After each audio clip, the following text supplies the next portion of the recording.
और दोस्तों स्वागत है आपका चंद्रवाणी आईएएस अकेडमी पे। तो हमारा जो करंट अफेयर आज का पहला है वो 75 high school get 80,75,000 rupees under खेलो मलेंगा बूस्ट, यानी खेलो इंडिया के तहत 75 हाई स्कूलों को मिले 18,75,000 रुपये। अब ये समझना है कि न्यूज़ क्यों इम्पोर्टेंट है हमारे लिए। बिहार स्पेशल है। खेलो इंडिया जो प्रोग्राम है, जो खेलो इंडिया खेलो उसके तहत खेल को बढ़ावा देने के लिए 75 हाई स्कूल को लगभग 18,75,000 रुपये मिले हैं। राइट। तो खेल सामग्रियों की खरीद के लिए प्रत्येक स्कूल को 25,000 दिए गए हैं। अब किट में कुल 171 प्रकार के खेल सामग्रियों को जो है शामिल किया गया और खरीद के लिए जिला मुख्यालय में शिविर लगा है। तो ये तो हम लोगों ने इसके बारे में देखा। अब यहाँ पे आपको समझना है जो काफ़ी इंपॉर्टेंट पॉइंट है कि किट में जो है लूडो से लेकर क्रिकेट एवं फुटबॉल तक के सामान शामिल है।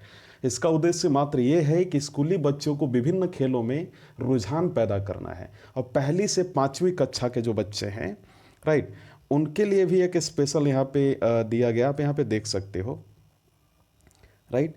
तो पहली से जो 5वीं कक्षा के जो बच्चों के लिए किट की कीमत 4,949 रुपये है। 8वीं से 9वीं कक्षा के लिए कुल मिला जुला कर 10,006 रुपये है। राइट। वहीं अगर हम 9 से 12वीं क्लास की बात करें तो 24,970 है। तो इस प्रकार इस किट में skipping rope, badminton racket, wooden cricket bat, tennis ball, volleyball net, handball, basketball व खेलों की सामग्रियां उपस्थित हैं। अगला हमारा है Hagia Sophia unbolt to Muslim adoration. Right. अब ये न्यूज़ क्या है इस बारे में थोड़ा हम लोग जानते हैं। मैं आपको बता दूं कि ये जो है विश्व प्रसिद्ध जो इमारत है उसकी जो कंस्ट्रक्शन बाइजेंटाइन जो हम बोल सकते हैं साम्राज्य, आप यहाँ पे देख भी सकते हो। राइट। तो उसको लेकर यहाँ पे न्यूज़ आई है। तो यहाँ पे जो हम लोग समझ रहे हैं कि इसके दौरान एक चर्चा में हुआ था ये। हालांकि हाल ही में तुर्की के सुप्रीम कोर्ट ने इस्तांबुल के जो काफ़ी फेमस एक संग्रहालय म्यूजियम है हागिया सोफिया, उसको जो है मस्जिद में कन्वर्ट करने का जो है फैसला सुनाया है। बहुत इंपॉर्टेंट न्यूज़ है। अब ये देखना है कि इस न्यूज़ के बारे में अगर हम थोड़ा जाने तो अभी एट द मोमेंट क्या हो रहा है कि यह जो है विश्व प्रसिद्ध इमारत, मैंने जैसा कि अभी बोला, बाइजेंटाइन साम्राज्य के दौरान एक चर्च में हुआ था। अब यहाँ पे बहुत सारे बच्चों के माइंड में एक क्वेश्चन आ रहा होगा कि बाइजेंटाइन साम्राज्य क्या है और इसके बारे में क्या आपने साथ पढ़ा भी होगा वर्ल्ड हिस्ट्री में, लेकिन फिर भी मैं आपको बताता हूँ।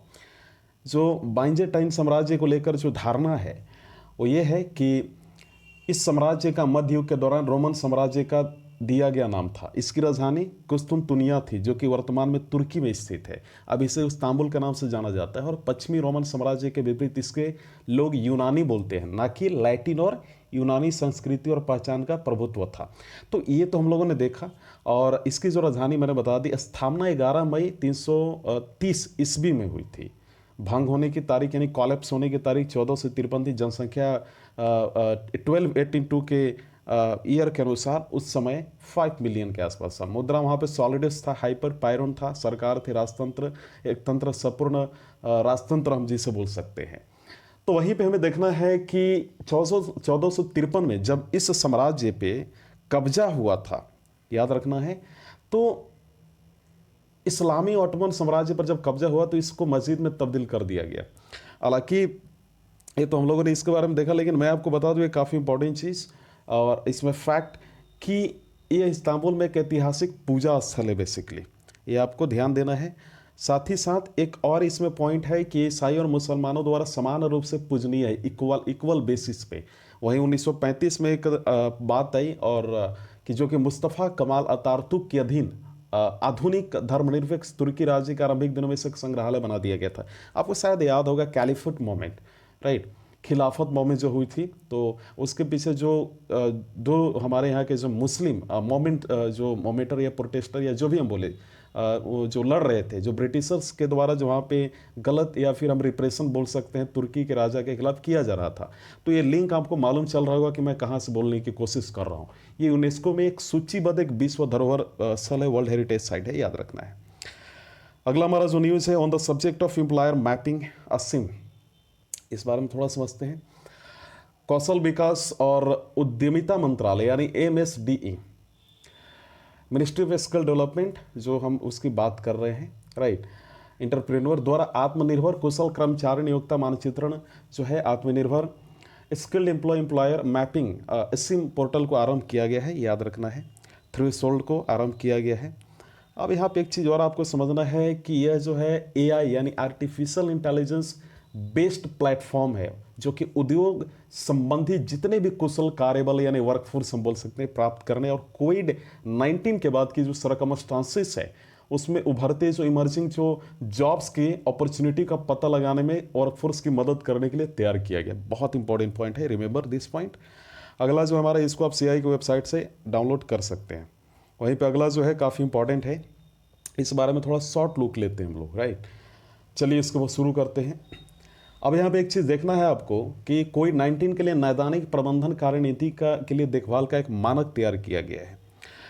अब ये क्या है, इस बारे में थोड़े समझते हैं। कोविड-19 के उपचार की पद्धति काफ़ी हद तक स्पर्शोन्मुख और सहायक देखभाल पर आधारित है, क्योंकि अभी तक इसका कोई इलाज नहीं है, राइट। शरीर में जल की आवश्यक मात्रा को बनाए रखना भी जरूरी है। लक्षणों की गंभीरता आधार पर कोविड-19 को हल्का, मध्यम और सीरियस जैसे 3 समूहों में वर्गीकृत किया जा सकता है।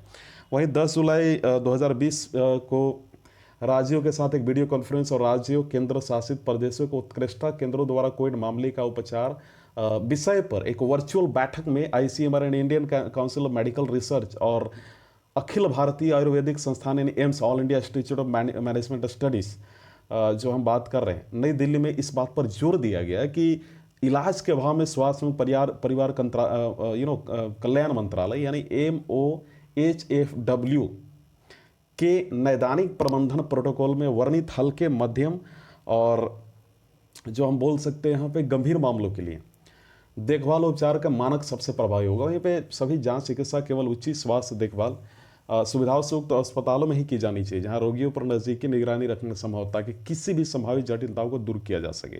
इस प्रकार की न्यूज़ आई है। और अगला जो हमारा लास्ट है काफ़ी इंपॉर्टेंट है कि vice president calls for the adoption of green and sustainable architecture.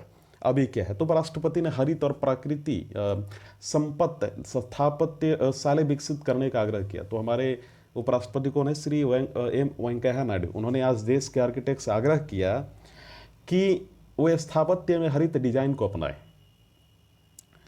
और उन्होंने कहा कि भविष्य में बनने वाले भवनों में सौर ऊर्जा जैसे अक्षय ऊर्जा स्रोतों को अपनाया जाना चाहिए, ताकि कोविड-19 महामारी के कारण जो जन सामान्य के स्वास्थ्य और जीविका पर पड़े प्रभावों की चर्चा करते हुए श्री नायडू ने यह भी कहा कि निर्माण क्षेत्र में साइट के कामों को जो है ठप होने से ये क्षेत्र काफ़ी प्रभावित हुआ है। और इस संदर्भ में उन्होंने डिजाइनरों, आर्किटेक्ट्स इस महामारी से पैदा हुई चुनौतियों का कारगर समाधान खोजने की अपील की। साथ ही साथ उन्होंने महामारी और उसके बाद उससे निपटने के लिए आर्किटेक्ट्स ने नए तरीकों योजना पर नए सिरे से विचार करने को कहा गया उनको, हमारे वाइस प्रेसिडेंट के द्वारा। तो इस प्रकार का यहाँ पे न्यूज़ है। मुझे उम्मीद है कि आज का वीडियो लेक्चर आपको पसंद आया होगा। वीडियो देखने के लिए धन्यवाद।